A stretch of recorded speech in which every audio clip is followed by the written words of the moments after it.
you've got a lot of veterans who are sitting on the phone for 3 hours trying to get an appointment who can't get an appointment. Donald Trump changed that more than any president of my lifetime. He gave veterans choice in the healthcare system, and that was a huge achievement and something the media doesn't talk enough about. The other thing Donald Trump did is again, you've got 95% of the people in the VA who are great patriots who are doing a great job, and I think my veterans here would back me up on that. But like every bunch, you've got a few bad apples, and you've got to be able to fire the bad apples to allow the good apples to do their job.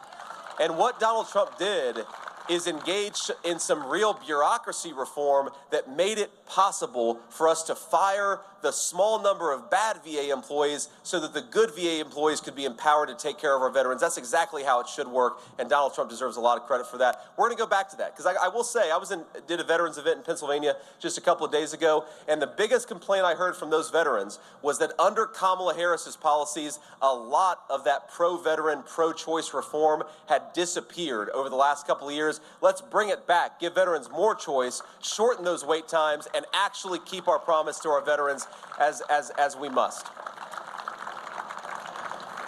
Maddie, you got a question? Yeah, I would just say, Senator, first off, thank you for actually taking questions. Do you think that it's time for Governor Walz and Kamala Harris to actually do a press conference and do an interview with the media? I think it's time. Don't you all?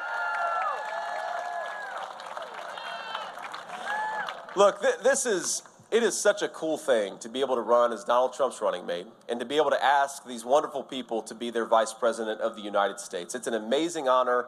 Aside from being a dad to those 3 babies and a husband to my wife, the greatest honor of my entire life is standing up here and being able to run to be the next Vice President of the United States.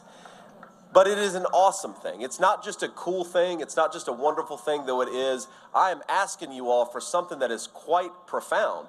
It's to be the vice president of the most powerful nation in the world at one of the most important times in our history.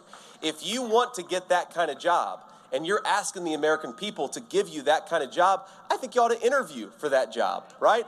There are a lot of jobs that are less important than Vice President of the United States where we expect people to interview before they get a promotion. Kamala Harris is asking the American people for a promotion, but she refuses to actually talk to them before it. Think about it. Every single event that Kamala Harris does, she's got a teleprompter in front of her. And I think the reason is because Kamala Harris cannot explain why she wanted to defund the police.